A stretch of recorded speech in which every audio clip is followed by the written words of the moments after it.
La base militaire de Bagotville procédera à des travaux d'une valeur de 300 millions de dollars au cours des prochaines années. Des appels d'offres seront éventuellement lancés pour attirer des entreprises régionales.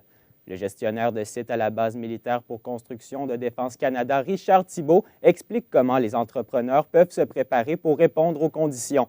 Ma collègue Marie-Ève Trottier s'est entretenue avec lui ce matin. Bonjour, M. Thibault. Bonjour. En fait, quels projets seront réalisés avec la subvention de 300 millions de dollars à la base de Bagotville? En fait, ce que j'ai à dire, c'est pas tellement quels sont les projets, puisqu'on est vraiment à la planification d'un programme. C'est plus une histoire d'un ensemble de projets qui est annoncé. Et ça, c'est inspiré de la politique de la défense du Canada qui a été publiée récemment en décembre, dans lequel ils annoncent des budgets additionnels importants de rénovation. Donc, précisément quel projet? Ceux qui pourront l'annonceront à temps opportun. Ce n'est pas là-dessus que moi, mon travail est, c'est parler d'un programme important et pour lequel je veux intéresser le maximum d'entreprises régionales à s'y préparer. Est-ce que vous pouvez nous parler de la société d'État? Bien sûr. Construction Défense Canada est une société d'État qui existe depuis 67 ans. Donc, on est un partenaire privilégié au ministère de la Défense nationale pour la planification, la réalisation de projets et aussi le suivi d'entretien préventif, entretien à long terme des bâtiments. Donc, on a comme une histoire d'amour de 67 ans avec le ministère de la Défense nationale et on travaille fort pour mériter ce titre et pour le garder, évidemment. Est-ce que vous avez des projets pour prévenir la pénurie de logements à la base de Bagotville? Le ministère comprend très bien que c'est un enjeu et récemment, d'ailleurs, on vient de terminer ce printemps 38 nouveaux logements à Bagotville. Et selon les budgets que les ministères viendront, bien là, ils auront à décider s'ils investissent davantage, plus de logements ou pas. Mais il y a quand même une espèce de ratio, je vous dirais, bien réfléchi au sens de la défense, à savoir quel est le ratio de logements propres aux militaires réservés, quel est le ratio qui peut aller en public. C'est réfléchi régulièrement, mais c'est plus haut que moi, ça. Moi, on me dit à un moment donné, on a besoin de plus de logements. À ce moment-là, je me lance dans des designs et des études et jusqu'à la réalisation. Mais comme je vous dis, on vient d'en faire 38 qu'on a livrés cette année pour quand même près de 15 millions de dollars quand même. Puis, est-ce qu'il y a une entreprise qui peuvent préparer leur soumission? Comment ils doivent s'y préparer, en fait? En fait, la première chose à comprendre, c'est avoir le regard sur qu'est-ce qui se passe à la base de Bagotville. Donc, toute ma démarche sert à intéresser les entreprises.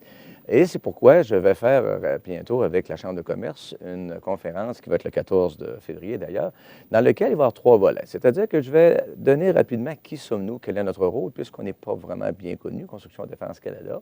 Ensuite, je vais parler quel est le genre de volume d'affaires qui peut se présenter dans les années à venir. On parle d'un programme sur peut-être 5, 6, 7 ans et plus. Et quel genre de volume, quel genre de travaux qui sont à prévoir. Et le troisième volet, ça va être comment. Le comment, là, on va expliquer aux gens qu'il y a des codes de sécurité qui sont à obtenir bien avant les soumissions. Et il y a aussi la façon de déposer leur soumission. Donc, on va tout parler de ça lors de la conférence, le déjeuner conférence. Mais en fait, M. Thibault, c'est quoi cette cote industrielle? Voilà. En fait, il s'agit de passer à travers un processus de vérification de nos antécédents, de nos amis. Donc, allons-y grossièrement. Une entreprise doit faire un processus, c'est-à-dire décrire qui sont les actionnaires, qui sont les dirigeants. C'est comme un processus fédéral dans lequel l'entreprise va présenter, voici ce que moi je suis. Et avec tous ces liens-là que je vous décris, je pense mériter, être capable d'obtenir une cote de sécurité. On parle d'une cote de sécurité qui a trait à la sécurité nationale du Canada. On ne parle pas ici de sécurité, armée de sécurité, ces choses-là. Mais au-delà de ça, un coup que l'entreprise est certifiée, maintenant, elle doit faire certifier ses employés.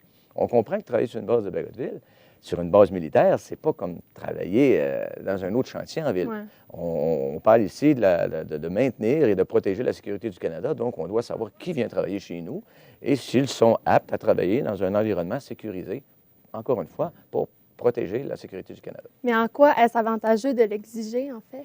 Bien, en fait, c'est que 80 des contrats qu'on va donner dans les prochaines années, on va exiger que ces gens-là aient cette code de sécurité parce que les travaux à réaliser vont se faire dans des zones sécurisées.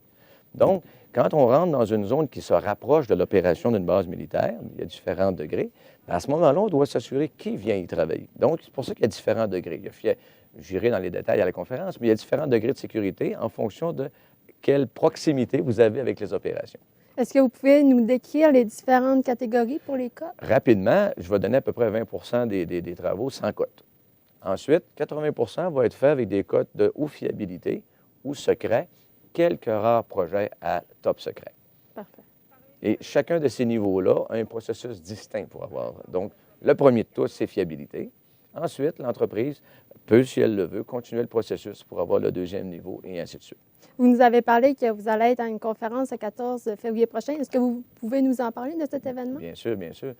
En fait, on va commencer par dire que la Chambre de commerce du Saguenay-Lac-Saint-Jean, et la FIAR, évidemment, a le même objectif que nous, c'est-à-dire de bien informer les entrepreneurs pour maximiser les retombées régionales. En ce sens, on est très complémentaires. Et ce matin-là, le déjeuner-conférence, je vais présenter, comme je vous le disais tout à l'heure, l'entreprise, le programme et comment le faire en environ une présentation de peut-être 45 minutes, suivie de questions générales. Suite à ça, les entrepreneurs ou leurs représentants peuvent demander des rencontres, ce qu'on appelle B2B, business to business. Donc, ils peuvent aussi se réserver un temps. On va faire des périodes de 7 minutes dans lesquelles j'aurai un collaborateur. Donc, ceux qui vont vouloir en savoir plus sur le quoi et qu'est-ce qui s'en vient vont avoir rendez-vous avec moi. Et ceux qui voudront savoir plus comment faire pour avoir les cotes et comment soumissionner, à ce moment-là, ils vont rencontrer Jonathan Tremblay, un de mes collaborateurs. Merci, Richard Thibault.